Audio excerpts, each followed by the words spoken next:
para la mesa de diálogo. Y antes de que se sumen los otros compañeros, la saludo para preguntarle de un par de temas. Veo llegar al maestro Horacio Franco. Daniel Cabrera, ¿cómo te va? Te saludo con mucho gusto. Buenas tardes, buenas noches. Buenas tardes, Vicente, ¿cómo está? Me encanta estar aquí contigo, con tu bella y hermosísima audiencia, a quienes mando un besotote y les pido que nos regalen su like, que miren que no les cuesta nada, no se te borra la huella digital, créanme. Y la verdad es que nos ayudaría muchísimo sin censura, porque saben que está difícil ahí con el algoritmo y con la oposición. Así es que un like y un compartir nos vendría muy bien, ¿verdad, Vicente? Así es, querida Daniel Cabrera, gracias por acompañarnos. También saludo al querido Horacio Franco. Ya llegó Horacio Franco. Buenas tardes, maestro, el mejor flautista de México. Dice Mi, presente en Sin Censura. ¿Cómo mis, te va, queri- maestro? mis queridos, muy buenas tardes, qué gusto, qué placer y qué siempre un honor estar aquí con ustedes y con el público maravilloso.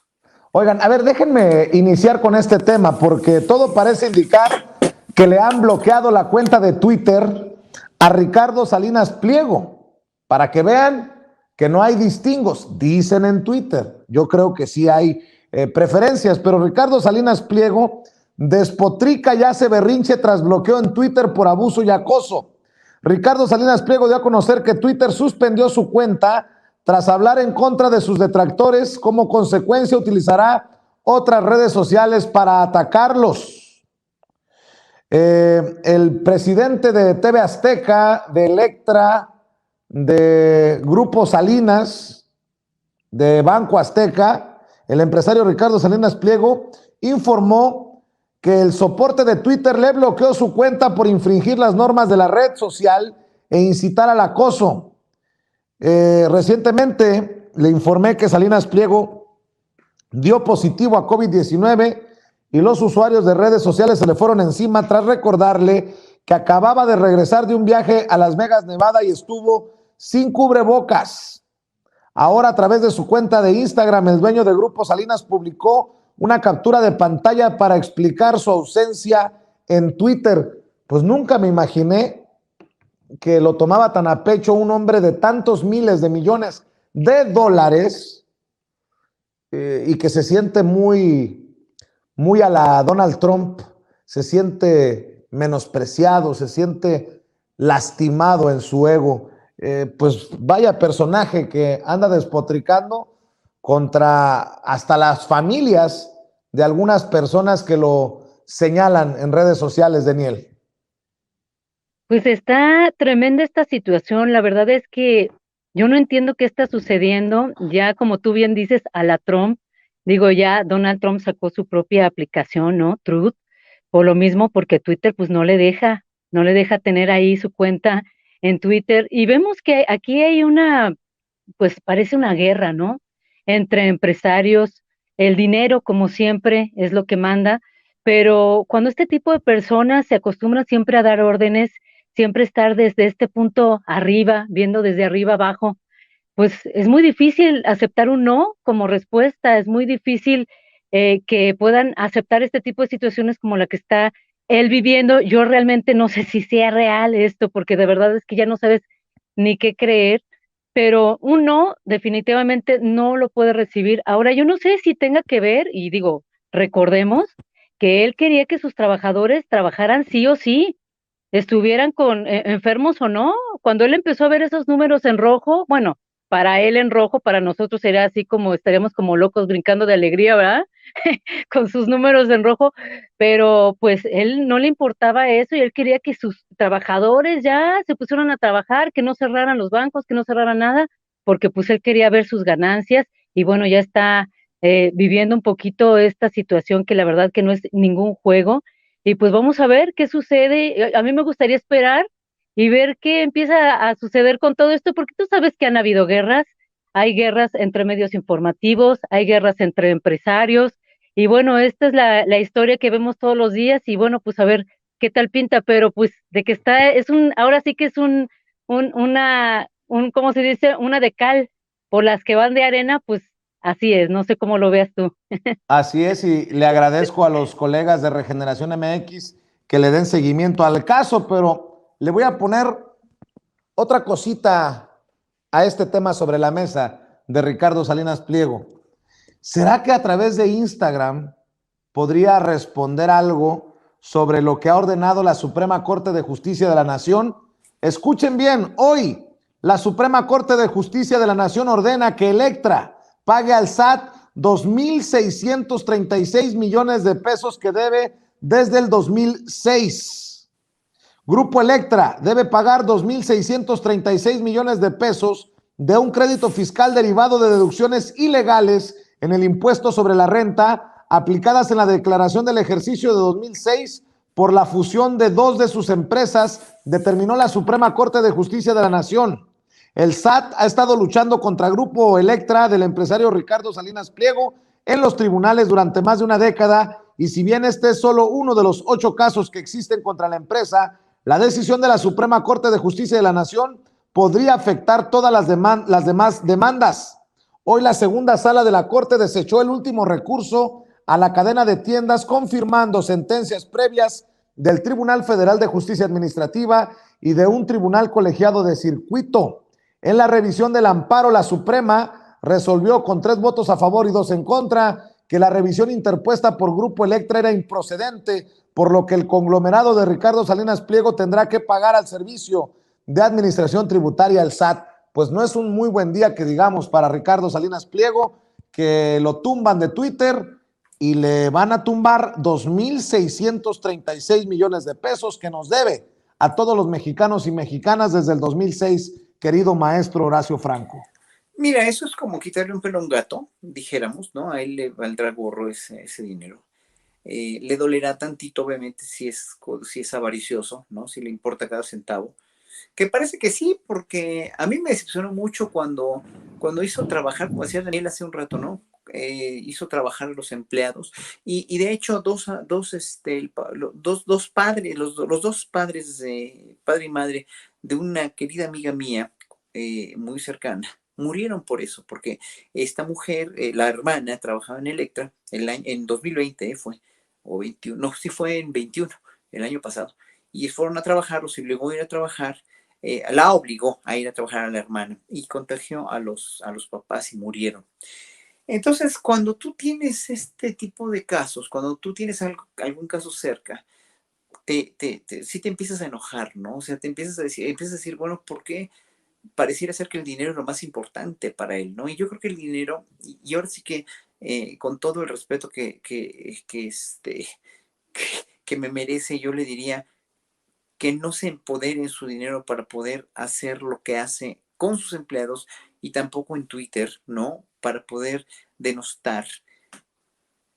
Yo creo que ese trompazo que dio, que tú bien dices, que bien señalas y que se me hace realmente algo así que pretende, no sé con qué fines, si quiere ser político, si se quiere hacer político, bueno,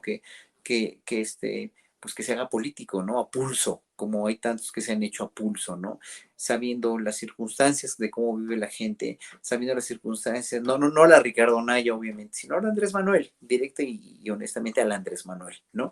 Que se vaya a las comunidades, que entienda las necesidades de la gente y que sepa que tiene él el privilegio, que tuvo el privilegio de haber heredado un emporio que fue Salinas y Rocha, ¿no? Y que después se hizo el empresario que se hizo, ¿no? Que se lo ganó a pulso por su trabajo, me parece bien. Si no, obviamente, shame on him, pero bueno, si se lo ganó a pulso bien o no, no conozco bien la historia personal de Salinas Pliego, pero conozco bien una determinada sensibilidad por las artes y por la cultura cuando hizo las orquestas de Esperanza Azteca, que también se valió mucho obviamente, de hacerle manita de porco a los gobernadores para que aportaran para las orquestas, para que les diera él el prestigio de la difusión de TV Azteca, pero no importa eso, o sea, cada quien hace las cosas en un ganar-ganar, ¿no? Yo creo que él es un empresario neto de ganar-ganar. Pero yo creo que con estas declaraciones en Twitter pierde, o sea, con todo esto que hace, usando el lenguaje que usa, denostando tanto al Chapucero como a Samuel Levy, no me acuerdo quién más no está en Twitter, poniéndose a pelear como estas figuras públicas ramplonas, no, baratas. él no, él podría no serlo y podría tener mucho más el respeto si quiere ser político, ¿no? Y si quiere ser un empresario que va a ser político y que además es consejero de la presidencia. Hombre, cuando eres consejero de la presidencia y eres un empresario de tales dimensiones y tienes un emporio tan grande como TV Azteca y como Electra, etcétera, etcétera, pues tienes que cuidar muchísimo tu imagen y tus modales. Y yo creo que ahí Salinas Pliego, lo único que se siente psicológicamente hablando, y lo digo con toda honestidad y con todo lo que sé de psicología, que es bastante, porque digo, llevo años trabajando como profesor y como pedagogo, es que se siente empoderado en su fortuna, ¿no? Nada más como se sintió Trump. Y cuando Trump se ve desnudo como presidente, haciéndose ver que era un idiota y haciéndonos ver a toda la humanidad que es un verdadero imbécil, porque eso es Trump, ¿no? Pues obviamente, por muy listo que seas, lo listo listo no quiere decir inteligente, listo no quiere decir preparado, son gente lista, sí, pero yo creo que Salinas Pliego es un poco más inteligente que Trump. Yo creo que, pero ahí, psicológicamente hablando, se escuda en todos sus miles de millones para poder hacer lo que quiera. Y creo que no está bien. Cuando eres una persona de tal, dijéramos con tal perfil, nada más lo digo así. Plantear este tema, déjenme plantear este tema y espero que llegue a Lina Duarte, nuestra corresponsal, nuestra reina de Xochimilco, para que también le entre a este diálogo. Esto, amigos, amigas, grábenme muchachos, esto es una gran noticia, lo que le voy a compartir. Es una victoria incluso para los que consideramos que las cosas tienen que cambiar en los medios de comunicación en México y creo que con poquito, mucho hemos aportado desde nuestras trincheras. Por decisión de la Suprema Corte de Justicia de la Nación, los programas de radio y televisión deberán distinguir entre información y opinión. Ojo, la Suprema Corte de Justicia de la Nación estableció hoy que los programas de radio y televisión ahora deberán distinguir entre información y opinión luego de declarar inconstitucional una reforma de la Ley Federal de Telecomunicaciones y Radiodifusión. Y es que por unanimidad, la primera sala de la Corte amparó al Centro de Litigio Estratégico para la Defensa de los Derechos Humanos y estableció que se deberá distinguir entre información y opinión. Aunado a ello, los derechos de las audiencias no pueden estar sujetos a códigos de ética emitidos libremente por las empresas del sector. De hecho, la Suprema declaró inconstitucional la reforma del 31 de octubre de 2017 que eliminó regulaciones que habían molestado a la industria y de paso derogó los lineamientos sobre derechos de las audiencias que había dictado en 2016 el Instituto Federal de Telecomunicaciones. Con la notificación de la sentencia, ahora el Congreso de la Unión contará con 60 días hábiles para derogar la reforma y restablecer todas las atribuciones que le quitó al IFT, amén que quedarán sin efecto los códigos de ética de los concesionarios. Cito, la intención del poder reformador fue precisamente evitar la intervención de los intereses de concesionarios en la definición del estándar de protección, promoción, respeto y garantía de los derechos de las audiencias, es decir, en los derechos a la libertad de expresión y acceso a la información de las personas dentro del sector de las telecomunicaciones y la radiodifusión, afirmó la Corte. Las empresas se habían quejado por la orden del IFT para que cada comunicador expresara claramente al aire cuándo estaba opinando y cuándo informando, por ser casi imposible de aplicar en la práctica. La abrogación que se estudia se violó en perjuicio de la quejosa el principio de progresividad de los derechos humanos, pues se eliminó su facultad de hacer exigible sobre la esfera jurídica de los concesionarios el derecho de las audiencias consistente en que se distinga entre opiniones e información noticiosa, indicó la Corte. Todo informador, en su calidad de intermediario de la programación que difunde, debe cumplir con el deber de que la información divulgada sea, por un lado, veraz y por otro, imparcial, de tal forma que distinga entre las opiniones o juicios de valor de quien informa y el contenido mismo del mensaje informativo o noticioso, dice la sentencia presentada por el ministro Juan Luis González Alcántara. Bueno, yo la asumo, yo la entiendo como una victoria, pero pues cada quien tendrá su opinión y creo que mucho nos dará de carnita para el debate y para el diálogo, querida Daniel Cabrera. Sí, pues de que muchos podrán aprovechar esto para hacer las cosas mal y para, ya sabemos que la maldad siempre va a estar y van a buscar las cosas buenas también para su beneficio. Pero si nosotros analizamos la infodemia, es el cáncer que ha aquejido muchísimo a todos los mexicanos por mucho, mucho tiempo. No es cualquier cosa. El hecho de que digamos, ¿no? Que son noticias falsas, desde ahí ya está equivocado, ¿no? Por el hecho de que una noticia no puede ser falsa, es una noticia. Pero se ha tenido que nombrar de cierta forma malamente noticias falsas, que no debemos de seguir haciéndolo porque no está bien, algo que no debería de existir. Entonces, claro que sí hay que hacer la diferencia entre una opinión y una noticia. Y quien den las noticias que no estén acatadas a la realidad, entonces tendrán que pagar, a mí me parece, ya multas o que suceda algo que realmente ya tenga otras consecuencias. Porque de repente esta oposición, pues si ustedes se fijan, se convirtió pues o sea, ellos sabían de todo. Recordemos lo que sucedió con Lili Telles, la mejor de todas las vacunas que acabó siendo la Sputnik, ella dijo que era una porquería, que la estaba comprando el presidente porque era barata y todo eso. Entonces, imagínense eso, imagínense que por una opinión alguien no se hubiera vacunado por escucharla, por creer que es una información verdadera. Entonces, ahorita ya todos se sienten doctos de hablar de todos los temas. Entonces, sí hay que tener un cuidado, sí hay que hacer una diferencia, porque lamentablemente existen muchos mexicanos que no tienen tiempo de corroborar las noticias, que tal vez llegan cansados a casa, que lo primero que hacen es prender el televisor, poner el YouTube y escuchar. Y a lo mejor es el único tiempo que tienen para escuchar algo y que puede ser, pues, que puede ser mentiras. Esto tiene consecuencias terribles, como enfermedades, inclusive muertes por dar noticias falsas. Yo me acuerdo de una declaración de una chica que había hablado de que la había violado el exnovio por una situación que hubo, una noticia acerca de eso, y le fue súper mal al novio, y bueno, hizo esta chica esta mención tan fuerte que él se suicidó, ¿no? Y como este ejemplo vemos muchos de situaciones como esto, no debe de tratarse como una cosa sin importancia.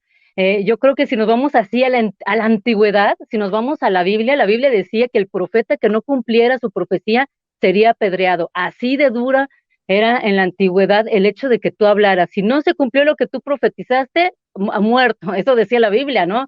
Imagínense, porque esto es algo muy delicado que no debemos de tomarlo a la ligera, ¿no? Entonces, como ahorita todos son expertos, como ahorita son doctos todos en todos los asuntos, ¿no? De vacunas, de medicinas, pues sí hay que hacer la distinción. Hay que hacer la distinción y no permitir que cualquier persona, no porque son diputados, no porque están en un puesto de autoridad, su palabra ya es la ley y definitivamente hay que hacer esta distinción. Y me gustó mucho lo que está haciendo el presidente, de que si sabes de alguna noticia que no tiene que ver con la realidad, entonces ir y exponerla para que los Loret de Mola, los Broso y todas estas personas que no le han tenido ningún respeto a su audiencia, realmente se la piensen y ya no puedan estar hablando así, por hablar, y que haya multas. Yo me voy más allá, que Así haya es. multas.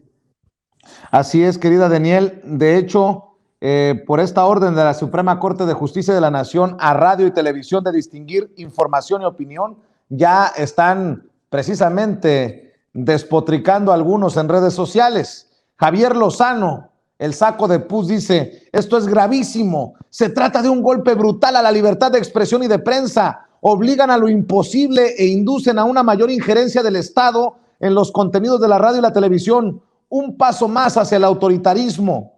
Pobre país, dice Javier Lozano. Vicente Fox, aplica al 100 de manera directa a López. Distinguir información objetiva de su opinión personal. Todos coludos, todos rabones, dice Vicente Fox. Pues yo también quiero escuchar tu opinión, maestro Horacio Franco, en momentos que también veo entrar al sistema a Lina Duarte y la vamos a saludar después de escucharte.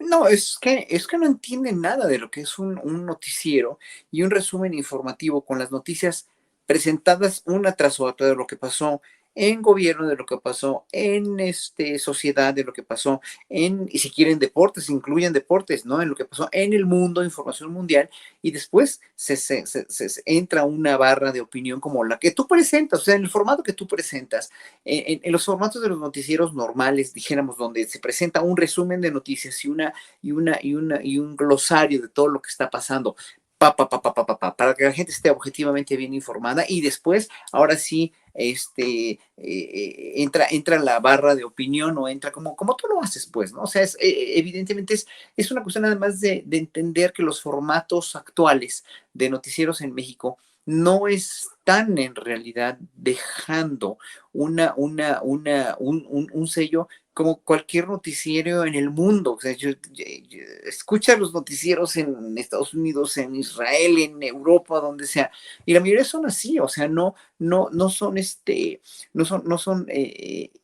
opiniones personales de quien comenta y después ya vemos qué otra noticia informa. No, o sea, tienen que ser resúmenes de noticias muy específicos, muy informativos, con la verdad, obviamente, comprometiéndose a decir la verdad de todos los boletines de prensa, de todas las agencias de noticias a las que se consulta, o de las mismas investigaciones, o de los mismos reporteros del mismo medio, obviamente, y después ya pones tu barra de opinión o tus entrevistas, etcétera, etcétera. Eso no tiene nada de malo, ni tiene nada de raro. Lo que pasa es que aquí se está llegando a tales límites en los medios de comunicación, sobre todo en los abiertos, donde primero dejan en mal y además exponen una infodemia terrible en todos lados, que ya la gente empieza a ya no tener de dónde asirse en cuestión de veracidad de las noticias, en cuestión de opiniones, ¿no? Si vas a ver al canal de Broso, si vas a ver Latinus, bueno, obviamente vas a saber que en ese canal obviamente no están de acuerdo con la 4T y van a entrevistar a pura gente que les conviene. Sin embargo, por ejemplo, tú, Luis Mastillero, o alguno como Ledesma, han tratado de entrevistar a gente, ¿no? Que no está de acuerdo con la 4T, como digo, las líneas de los noticieros son claramente en pro o en contra de la 4T, ahora que hay esta polarización, y sin embargo, pues nunca, es dificilísimo que acepten o que accedan a entrevistarte.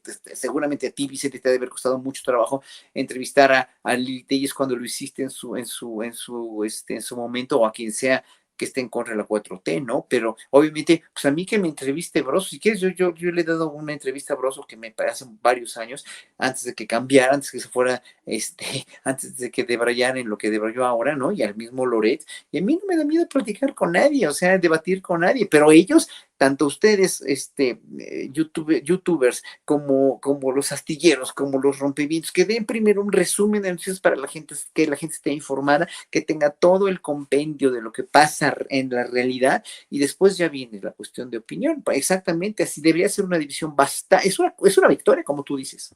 Claro que es una victoria.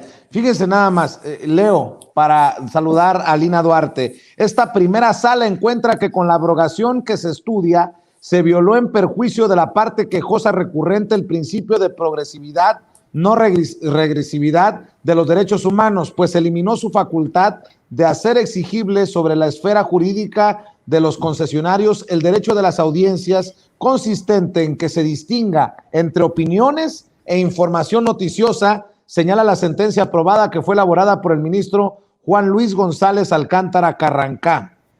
Añade que los medios electrónicos de comunicación tienen la obligación de que sus contenidos informativos sean veraces e imparciales, distinguiendo claramente las noticias de las opiniones o juicios de valor. Insisto, para mí creo que es una gran victoria, pero déjenme preguntarle a nuestra reina de Xochimilco, a nuestra corresponsal Alina Duarte, quien se integra a esta mesa de diálogo, su opinión ante esta orden de la Suprema Corte de Justicia de la Nación. O sea, en otras palabras, lo que lean como noticia, pero llevan su sesgo, su opinión, López Dóriga o Loret de Mola, no more, como diría el americano, como diría el gringo, no más. Mi querida Alina Duarte, ¿cómo estás? Te saludo con mucho gusto. Hola, ¿qué tal, Vicente? Pues yo definitivamente lo leo al igual que tú como una victoria para las y los mexicanos acostumbrados, sobre todo durante varias décadas, a no cuestionar, a no asumir que las audiencias teníamos derechos ante una ola que se presentaba informativa, pero en realidad era pues más de convencimiento que otra cosa, ¿no? Convencernos de que esas grandes narrativas del poder de las oligarquías, de la burguesía, de los sectores de derecha, de los grupos, ¿no? En el poder eran únicas y no podíamos, ¿no? Eran incuestionables. Yo creo que aquí lo hemos dejado claros, al menos las posturas que hemos tenido aquí pasan por asumir que el periodismo no necesariamente cumple a cabalidad o en muy pocas ocasiones con este principio de neutralidad y objetividad. Y no es porque no queramos, sino porque estamos metidos en una dinámica donde las diferentes variables económicas, sociales, nos impactan directamente y transmitimos e informamos a partir de esos sesgos que no necesariamente tenemos que poner sobre la mesa, pero es evidente que pues la clase trabajadora no necesariamente va a salir en defensa de los intereses de Azcárraga, de Salinas Pliego, de Carlos Slim, va a tener ese dejo, ¿no? De cómo nos hemos construido como personas, como individualidad. Lo que sí podemos hacer es justificar esas opiniones, es justificar esa información con datos duros. Sin embargo, pues hay gente, ¿no? A través de los medios corporativos, estos medios tradicionales, que han tratado de vendernos la idea de justamente como Loret, como Broso, ¿no? Como el teacher, que nos han tratado de insistir en múltiples ocasiones de que lo que ellos y ellas dicen es la verdad. Yo la verdad, justamente en ese sentido, creo que estos espacios, Vicente, que se presentan como mesas de opinión, mesas de análisis, en donde tú vas e incluso citas la fuente de donde estás leyendo la nota, en donde se están recuperando pues documentos, se está recuperando información muy específica y después se procede con la opinión. Obviamente estos espacios no se van a ver afectados, se van a ver afectados justamente estos medios tradicionales, estos opinólogos a sueldo que nos dicen que son reporteras y grandes periodistas, pero que nunca se les había cuestionado por qué lo decían o desde dónde lo decían. Yo lo celebro infinitamente, ¿no? El saber diferenciar entre opinión y la información, aunque claramente hay información que pues de por sí se presenta, ¿no? Ya digamos con un sesgo de decir esto va a tener un efecto dentro de la sociedad mexicana, ¿no? Hay información que en sí misma es profundamente revolucionaria simplemente por aparecer en los titulares, por aparecer en los espacios, pero yo creo que evidentemente de ese lado van a salir las críticas y las quejas, ¿no? De los Lozano, de estos medios que le habían hecho el juego o que eran la derecha en los medios de comunicación, así que veremos seguramente más reacciones en estos días. Para mí, lo digo con mucho cariño y con mucha humildad, para mí es una victoria de la frase de batalla de Sin Censura. No nos crea ni a nosotros a ojos cerrados. Adiós a las verdades absolutas. Con esta orden de la Suprema Corte de Justicia de la Nación, incluso deberían de tener un poquito de vergüenza algunos y decir, este segmento que usted va a ver o escuchar, o este programa, es un programa pagado, pero no lo van a hacer porque no tienen pantalones, pero deberían. Pero qué bueno que hoy estemos en la antesala, espero, de mejores medios de comunicación, de más y mejores contenidos. Estas son las noticias, estas son las opiniones. Ojalá, ojalá. Y ya que estamos centrados en las decisiones de la Suprema Corte de Justicia de la Nación, Deniel Horacio Alina, déjenme también señalar esto que me parece relevante, importante, trascendental. La Suprema Corte de Justicia de la Nación publica en el Diario Oficial de la Federación sentencia que declara inconstitucional la criminalización del aborto. La Suprema se pronunció por primera vez por el derecho de las mujeres y personas gestantes a decidir sobre su cuerpo. La Suprema Corte de Justicia de la Nación publicó en el Diario Oficial de la Federación la sentencia que declaró inconstitucional la criminalización del aborto en México y se pronunció a favor de garantizar el derecho de las mujeres y personas gestantes a decidir sobre su cuerpo sin enfrentar consecuencias penales. Cabe recordar que el pasado 7 de septiembre del 2021 el máximo tribunal declaró la invalidez del artículo 196 del Código Penal de Coahuila, el cual establecía una pena de 1 a 3 años de prisión a la mujer que voluntariamente practicara su aborto o a quien la hiciere abortar con el consentimiento de aquella, pues vulnera el derecho de la mujer y de las personas gestantes a decidir. La sentencia emitida por la Corte fijó jurisprudencia, por lo cual todos los jueces de México, tanto federales como locales, están obligados a que al resolver casos futuros consideren que son inconstitucionales las normas penales de los estados que criminalicen el aborto de manera absoluta. Mi querida Daniel, ¿tu opinión?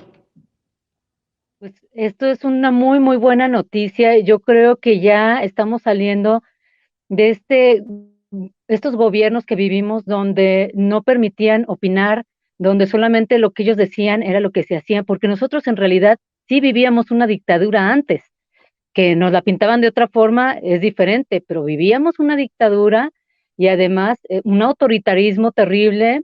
Y bueno, ya estamos en esta nueva era donde ya las cosas están cambiando. Esto es una muestra más y es una muestra más de que se han equivocado en todo lo que le han hablado de nuestro presidente, de todo lo que tiene que ver con la 4T. Esta es una muestra más de que se han equivocado. No es como lo han dicho, no es por lo cual se han gastado millones y millones los empresarios de hacerle esta mala fama al gobierno.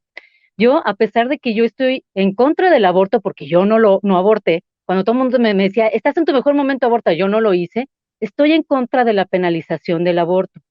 También creo que si vas a prohibir, tienes que tener todos los recursos para poder hacerlo. Y como no hay una forma de ayuda en realidad de sacar de un problema a una mujer que se encuentre así, no puedes prohibir, a mí me parece. Creo que el siguiente paso para mí sería documentar en cuanto a la protección también hacia la mujer, las consecuencias que puede tener ella, que vean los casos, porque se han dado muchos casos de depresión después de aborto, otras que para nada, mujeres que no les afecta lo más mínimo, pero no sabemos cómo podemos reaccionar, como también protección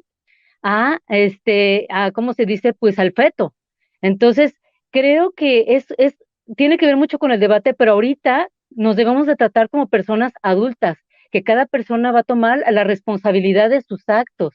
Y eso es algo en lo que no podíamos avanzar y que no hemos entendido y nos falta el tema de las drogas. También a mí me gustaría de verdad que nos trataran como adultos, a toda la humanidad, y también dejárselo eso a la población y no prohibir. Para mí la prohibición genera la acción. Siempre que tú prohíbas algo, te están estimulando para que hagas eso precisamente, ¿no? O sea, ¿cuántas veces te dicen, puedes comer esto, menos esto porque estás a dieta? Y eso es lo que se te va a antojar, ¿no? Entonces, para mí esto es un avance de tratarnos como adultos, de que cada quien tome las decisiones y que cada quien se responsabilice de sus actos. La penalización a mí me parecía horrenda, espantosa, y me da muchísimo gusto que esto se haya acabado y esperemos que sigamos así, pero más documentación, necesitamos documentarnos más, necesitamos ver todo, leer de todo, para realmente cuando tomemos una decisión, la hagamos con toda la conciencia del mundo, ¿no? También te escucho a ti, querido Horacio, ante esta publicación de la Suprema Corte de Justicia de la Nación en el Diario Oficial de la Federación en torno al aborto, no a la criminalización en nuestro país, y que decida cada quien, cada persona gestante, cada mujer sobre su cuerpo. Es un paso agigantado. Ahora sí se está demostrando que Saldívar, Lelo de la Rea y la Corte están ahora sí trabajando. Están trabajando a pasos agigantados y a una velocidad con estas cosas que anunciaste hoy, que anunciaron hoy, ¿no? La Suprema, que nos dijiste, que nos hizo favor de decirnos, a pasos más agigantados y mucho más rápidos que la Fiscalía de Gertz Manero, ¿no? Así que bravo por la justicia en México, bravo por la cuestión, aunque no estén de acuerdo, aquí estoy leyendo el chat que qué mal que le den esos derechos a quienes matan a sus hijos, etcétera, etcétera.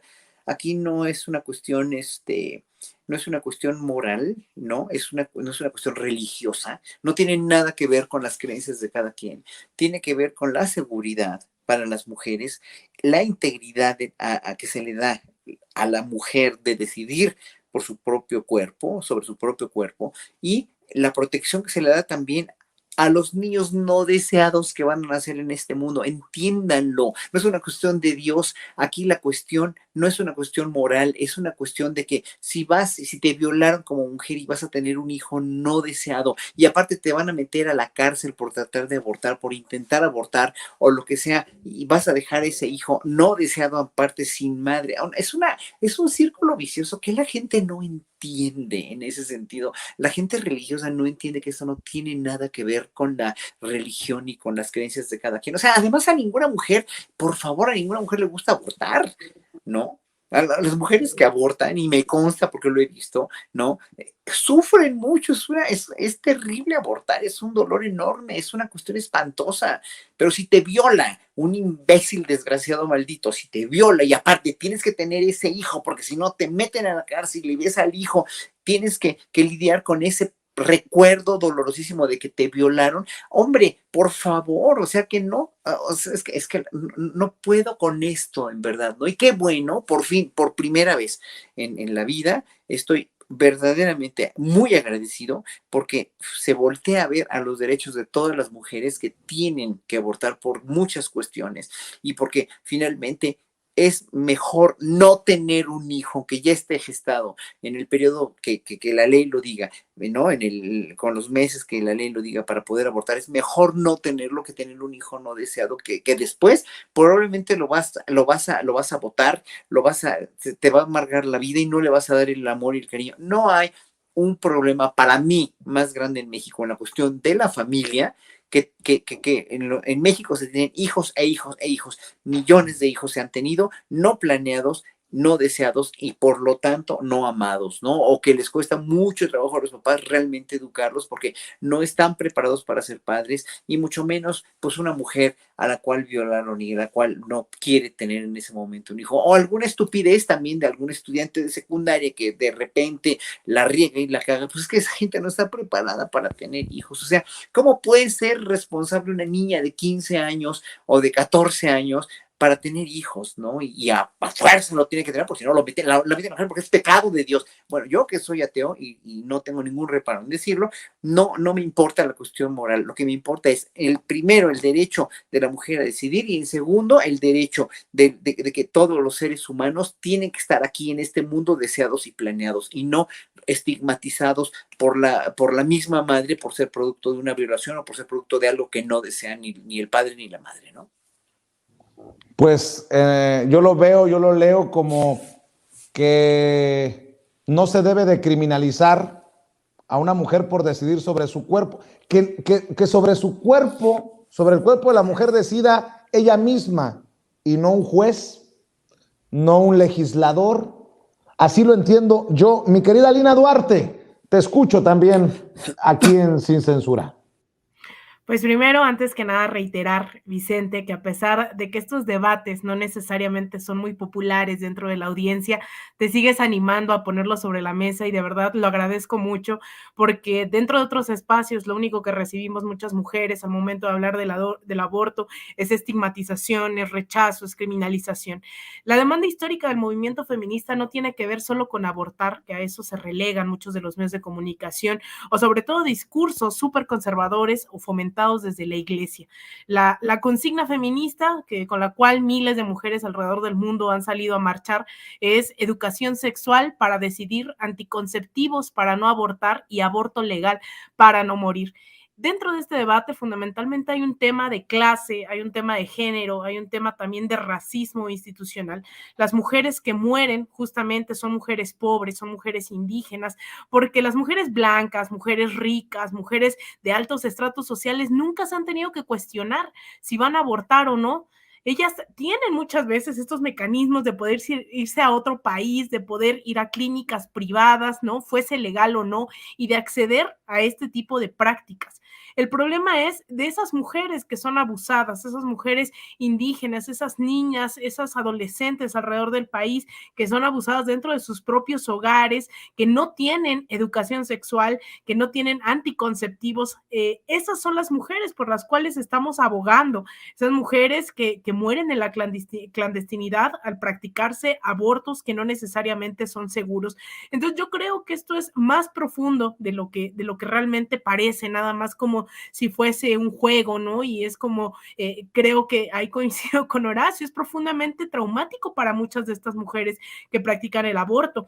No es un fin de semana en la playa, están metiéndose en dinámicas de alteración de su propio cuerpo, están poniéndose en riesgo, no es que lo tomen como juego, y ese es un discurso que muchas personas muy conservadoras han optado, ¿no? El hecho de que, ay, pues, ¿para qué no se cuidan? Hay muchísimas razones para llegar a eso, y cuando digo que es una cuestión profundamente de género, hablo también de que no se debate en la misma magnitud la responsabilidad de quienes tienen que ser padres, ¿no? No se habla de la responsabilidad de los hombres que no pagan pensiones, que no se hacen responsables de sus hijos, y se enfoca la crítica, el estigma en torno a la mujer. Entonces, yo celebro mucho que hoy tengamos un país en donde, que quede claro, no se está obligando a las mujeres a abortar, se está abriendo la posibilidad de que menos mujeres pobres, menos mujeres racializadas, menos mujeres de los sectores históricamente más vulnerables de este país tengan acceso a seguir decidiendo sobre su cuerpo, que no se les imponga, y que tanto institucionalmente, ¿no?, el Estado mexicano no sea un obstáculo para esto. Entonces, yo lo celebro bastante, y qué bueno, de nuevo, Vicente, que sigamos poniendo estos debates sobre la mesa. Claro que sí, querida Alina, y voy a pedirle al equipo de producción que me prepare por lo menos los últimos 3 videos que les he enviado, porque se está poniendo bueno el debate en el Parlamento abierto de la reforma eléctrica. Están dándose hasta con la cubeta, y bueno, quiero rescatar algunas cosas antes de despedir esta mesa de diálogo. Daniel, Horacio, Alina. Bueno, por cierto, déjenme proponerles algunos temas, porque ha estado muy cargada la mesa con temas relevantes, importantes para este país. Déjenme poner sobre la mesa esto que dice el presidente Andrés Manuel López Obrador. El mensaje es para el INE, pero yo creo que también deberíamos de asumir este mensaje para todos los odiadores de López Obrador. El presidente señala en la mañanera hoy que su presidencia gasta 3,000 millones de pesos menos que lo que gastó en el último año Enrique Peña Nieto. ¿Cómo no van a poder ahorrar?, dice el presidente Andrés Manuel López Obrador. 3,000 millones de pesos menos lo que se gastó el año pasado, 2021, en comparación a lo que se gastó Enrique Peña Nieto en su último año. Y todavía hay cínicos que dicen que esto es igual, que no, nada ha cambiado. Pues solamente los que quieren que regrese el PAN o el PRI al poder, Daniel, no ven lo que no quieren ver. Así es, y me dio mucha risa que, imagínate, el gobierno les pide austeridad. ¿Y qué hace el INE?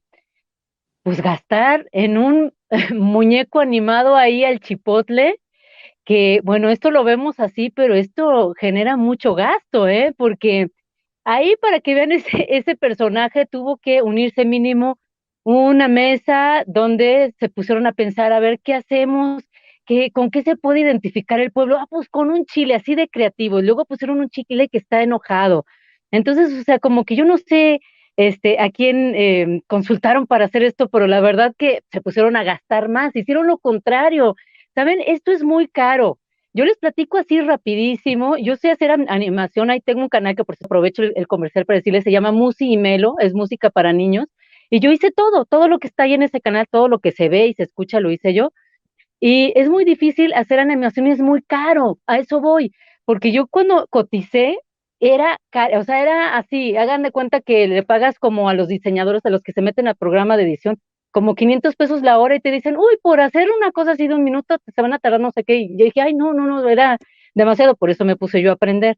Entonces están gastando más en cosas que no sirven para nada, y esto es una muestra que piensan que el pueblo es tonto, ¿no? Porque vas a decir, como es un chile, sí me voy a identificar. Entonces dicen que no, que lo que pasa es que ellos promueven la participación ciudadana y que por eso gastan más. Por favor, la gente no es tonta. Además, recordemos que Lorenzo Córdoba tuvo una denuncia de los migrantes, una denuncia por 1,000 millones de pesos, donde él se supone iba a promover el voto migrante, y por eso pidió un presupuesto de 1,000 millones de pesos, que no se nos olvide eso, ¿Y qué fue a hacer? Turismo electoral. Y acuérdense que él contrató una empresa española donde uno de los socios de esa empresa española es más bien Hildebrando Zavala, el hermano de Margarita Zavala. Y esa lana se la embolsaron, se fueron a hacer turismo electoral a Estados Unidos y no hicieron esta promoción tan fue así que la gente no votó, fue un fracaso esa campaña y por favor, o sea, realmente se están haciendo tontos. Es increíble lo que está pasando con el INE. Es un tema que decimos, ¿cómo es posible que esto continúe como niños chiquitos que tenga que ir al tribunal a decirles, obedece, haz tu trabajo, ¿no? Un organismo que se supone que debe de ser a favor de la democracia y a favor del pueblo, y es totalmente lo contrario. Es un organismo que en realidad es como un partido político, pero es un partido político que estás usando los impuestos de los mexicanos, nuestro dinero, para golpetear al presidente, para interponerse en todas las acciones que está llevando a cabo el presidente, y que es un organismo que está en contra del pueblo, un organismo que está en contra de la democracia y que además no cumple con la Constitución porque no están ganando menos que el presidente. Entonces, la verdad es que esto es una burla, todo lo que están haciendo, que se les tenga que tratar como niños chiquitos o más bien como dioses, porque los tipos, o sea, se sienten que no les puedes dar órdenes. Entonces, yo creo que ya basta, de verdad que, como bien lo ha dicho el secretario, el director de la Cámara, no tiene nada que ver con el INE del pueblo. Este es el INE de Lorenzo Córdoba y de Ciro Murayama. No tiene que ver con el pueblo, porque el pueblo no le pagan todo, no tiene seguros, no tienen, no les dan gastos de gasolina, ni de restaurantes, ni de viáticos, ni hasta para los animales, ni ropa deportiva. O sea, eso no se los dan a los empleados del INE, se los dan a unos cuantos consejeros que tienen 12 asesores más o menos cada uno, que es un gasto exagerado. Ahí claramente el gobierno dijo, nos estamos poniendo nosotros de ejemplo, porque estamos hablando de que el gobierno ha tenido un ahorro del 75% menos, de 3.600 millones a 600 millones. Se están poniendo el ejemplo en base a lo que ellos están haciendo, no en base a algo que se les está ocurriendo, algo que ellos están demostrando con sus actos. De esta austeridad que empezó ya desde el 2019 y que han pasado 3 años, y que el INE pues todavía no le cae el 20, ¿no? Entonces, la verdad es que ya no tienen para dónde hacerse, lo único que han hecho es exponerse y gastar más con este mugre chile que la verdad que lo único que nos ha causado es mucha risa. Al que parece que ningún chile le embona, si me permiten la expresión, es a Gabriel Cuadri, ya que estamos hablando precisamente de el ahorro de 3,000 millones de pesos con la austeridad en la oficina del presidente Andrés Manuel López Obrador. Ojalá que también en algún momento se anime el presidente a acabar con el presupuesto de publicidad oficial para medios de comunicación. Ese es un sueño guajiro mío. Dice Gabriel Cuadri, el diputado federal del PAN, López, ignorante pueblerino, que siempre ha vivido del presupuesto, de extorsiones y de tranzas. Critica a expresidentes honorables y profesionales que trabajan para ganarse la vida en espacios donde tienen conocimientos y experiencia. Cinismo, dice Gabriel Cuadri, Horacio. Sí, a este hombre ya no hay que ponerle atención porque está verdaderamente... Mira, una persona que dice que nos debemos deshacer, que México se debe deshacer de Oaxaca, Chiapas y Guerrero para que progrese. Una persona que pone en entredicho derechos humanos de las personas trans cuando se las da de intelectual y de libre pensador, o sea, una persona que apoya la tauromaquia con estas características, ¿no? Una persona que está diciendo esto, o sea, ya ni hay que tomarlo en cuenta. Mira, a mí me dio tanto gusto cuando lo patean, así le dan su patada en el trasero en el programa de CNN la semana pasada, o no sé si fue esta semana, pero bueno, en verdad, a este señor es un psicópata y además tonto. Cuando lo ves hablar así, cuando lo oyes hablar y cuando lo escuchas, lo escuchas debatir además sobre la cuestión energética, ¿no? De veras, en verdad, dices, bueno, pobre hombre, es para dar pena, y más pena me da la gente que en Coyoacán votó por él. Nada más yo digo esto, o sea, podrá decir lo que quiera y va a seguir vociferando estupideces y sandeces, ¿no? Ahora sí que, pues hay que aguantarlo estos años que esté de diputado, pero sí valdría la pena hacerle un juicio político por todas estas cuestiones, en verdad tan miserables y tan mezquinas, tan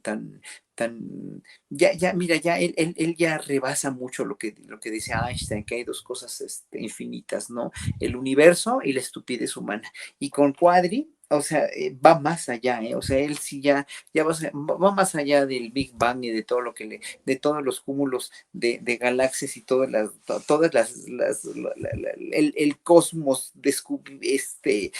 visible y no visible, y etcétera, etcétera. O sea, es en verdad, yo ya no sé ni qué decir. O sea, no nos merecería, no me merece ni tantita consideración este hombre, en verdad, por todo lo que ha hecho. Y sobre todo, sí, en verdad es muy de juicio político lo que hizo con esta discriminación hacia las personas trans, con este dejo de veras de un macho traumado, de una persona sin preparación y sobre todo de una gente que si algo de inteligencia le quedaría, sería nada más para querer hacer escándalo y querer estar en el ojo del huracán, pero yo creo que en verdad no me merece la pena ni considerarlo. Es que está bien, con mucho respeto lo voy a decir, lo digo yo, asumo yo la responsabilidad, está bien pendejo. Estamos precisamente informando que el presidente se ha ahorrado en su austeridad 3,000 millones de pesos y lo llama ignorante pueblerino que siempre ha vivido del presupuesto. Y más, defiende a los expresidentes, critica a expresidentes honorables y profesionales que trabajan para ganarse la vida en espacios donde tienen conocimientos y experiencia. No, pues apaguemos las luces, los micrófonos, las cámaras y vamos a dedicarnos a otra cosa, porque de acuerdo a Cuadri, los expresidentes, pobrecitos, no, son honorables. ¡Qué barbaridad! ¿Con qué cara, Lina Duarte, tú criticas a un Felipe Calderón que nos dejó bañados en sangre y que ahora defiende los intereses de Iberdrola? ¿Cómo se te ocurre, Horacio Franco, estar en contra de una estatua para Cedillo? El señor sabe por qué nos clavó el Fobaproa por varias generaciones. No se te ocurra, Daniel, criticar a Vicente Fox. Es honorable, muy inteligente, Pero bueno, el punto era que este gobierno no es como los otros, querida Lina. 3,000 millones de pesos menos gasta el presidente en 2021 comparado al 2018. Que alguien me explique cómo es que gastaban tanto en la oficina de presidencia. Mira, Vicente, son muchas las aparentes contradicciones, ¿no? Que se pueden poner a debate. El tema de los recursos, eso también yo creo que hay que dejarlo muy, muy claro. Yo soy partícipe de la idea de la austeridad republicana, a pesar de que también soy muy crítica de todos estos nuevos funcionarias, ¿no? Que piensan como si fuesen de la gran burguesía, como si fuesen de otros sexenios, ¿no? Y derrochan eso poco, mucho que les llega del erario público. Pero también hay que pensar que esta austeridad republicana al final de cuentas ha sido un reajuste muy necesario y sobre todo en términos de la pandemia para poder establecer una gobernabilidad dentro de este país y priorizar lo que incluso se propuso desde este plan de nación establecido por López Obrador desde un inicio, desde la campaña, desde hace muchísimos años se ha venido manejando el tema de la austeridad republicana, el tema de los sueldos, el tema de los derroches. Yo creo que ese ajuste y a mitad de una pandemia, el tan criticado en ese momento cuando dijo como anillo al dedo, ¿no? Porque se ha priorizado el sector salud en medio de la pandemia y pareciera una obviedad, pero al final otros gobiernos alrededor del mundo no lo hicieron. Sin embargo, yo sí creo que llega un momento en donde podría complicar el funcionamiento de algunas administraciones. Yo no descarto que sea necesario este reajuste, como tiene que ser un reajuste sumamente inmediato en el tema del Instituto Nacional Electoral, pero también pensar el INE como este gran aparato, ¿no? Que tiene varias funciones, y no quiero escucharme como ese chipotle, ¿no? Que ahora lanzó el INE. Sin embargo, si algo coincido es que se trata de uno de los países con mayor población, con mayor densidad territorial, con mayor, retos también dentro de la región, al igual que en Brasil, que son, bueno, en Brasil hay mucha más población que en México, así el triple. Entonces, pensar que el dinero también no es sinónimo de derroche, sino de cómo se implementa. Y ahí es algo, creo que no se pone tanto a debate como al menos a mí me gustaría, el pensar que también hay que cambiar las dinámicas culturales, ideológicas de los funcionarios que conforman la llamada cuarta transformación, porque así pudieran ganar 100 pesos o pudieran ganar 2 millones, el tema se hace creer que es una imposición gubernamental cuando en realidad tendría que ser una lógica de concientización dentro de los funcionarios, dentro del aparato estatal, para mejorar el bienestar público, el cómo repartir bien los recursos del gobierno, los recursos del Estado mexicano para que funcione de mejor manera. Yo creo que ahí hace falta mucha más formación política, mucho más concientización dentro de, sobre todo de quienes ocupan el aparato gubernamental, para que esto en un futuro no sea usado incluso también por algunos funcionarios, como hay que quitar dinero y dinero y dinero y de repente desaparecer algunas instituciones, desaparecer programas que sean necesarios. Hay que pensar en cómo esto se implementa de una manera totalmente que beneficie a las mayorías, que beneficie, sobre todo yo ahí coincido, ¿no? Que por el bienestar de todos, primero los pobres, las y los históricamente excluidos de México durante décadas, no solamente durante años, sino sistemáticamente, los pueblos originarios, las mujeres indígenas, etcétera, etcétera. Entonces, y dejar que bien claro, ¿no? Este tema de la concientización, porque si no aparecen estos neofascistas, ¿no? Como Gabriel Cuadri, que logran mermar en la conciencia de cierto sector medio,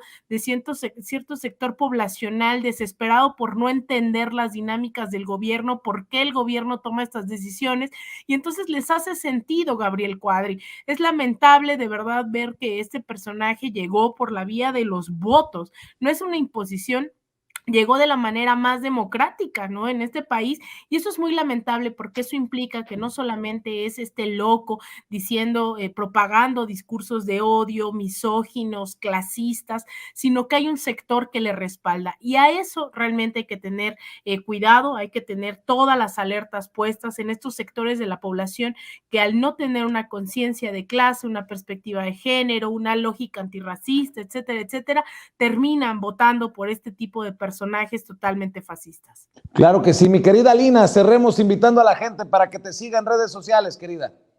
Muchísimas gracias, Vicente. Pues yo las y los invito a que me sigan en Twitter, @AlinaDuarte_, en Instagram, _AlinaDuarte, en Facebook.com/Alina Duarte Periodista, y también en mi canal de YouTube, que prometo ya estaré subiendo más contenidos este año.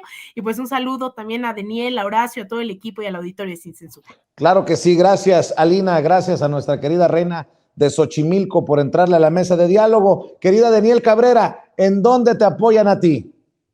Apóyenme en mi YouTube, Daniel Cabrera sin la vocal A entre la D y la N. Saludo aquí a Horacio, a Lina, a la audiencia. Todavía están a tiempo de poner el like y compartir. Y muchísimas gracias por permitirme estar contigo, Vicente.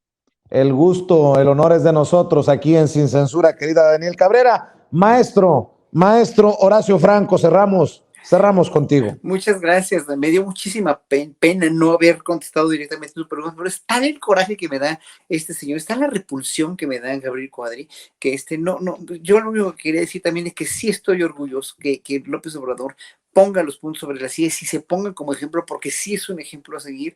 Y claro, este imberbe, este pelmazo imberbe de Cuadri que saca estas cosas, dices, no, en verdad no tiene vergüenza. Pero bueno, mis redes sociales son Horacio Franco en Twitter y en Facebook e Instagram, Horacio Franco Flautista.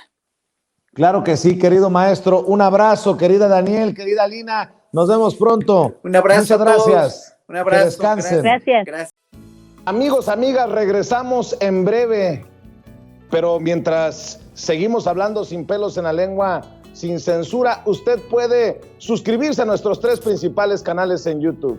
Sin Censura Media, en donde tenemos más de 1,600,000 suscriptores, Sin Censura TV, en donde tenemos más de 1 millón de suscriptores, y en Sin Censura Presenta, en donde queremos llegar muy pronto a los 100,000 suscriptores. Si usted ya está inscrito en Sin Censura Media, suscríbase en Sin Censura TV. Si ya está suscrito en Sin Censura TV y Sin Censura Media, suscríbase a Sin Censura Presenta. Recuerde que es gratis, no tiene que sacar un solo centavo de su bolsillo para apoyarnos. Dele clic en la campanita para que los señores y señoras de YouTube envíen las notificaciones cuando estemos transmitiendo en vivo y en directo o estemos subiendo videos. También nos puede seguir en Twitter en @Vicente Serrano y hasta en Instagram. Ojo, también estamos en Instagram. Son nuestras redes sociales y con el apoyo de ustedes seguimos creciendo, porque con ustedes todo, sin ustedes nada.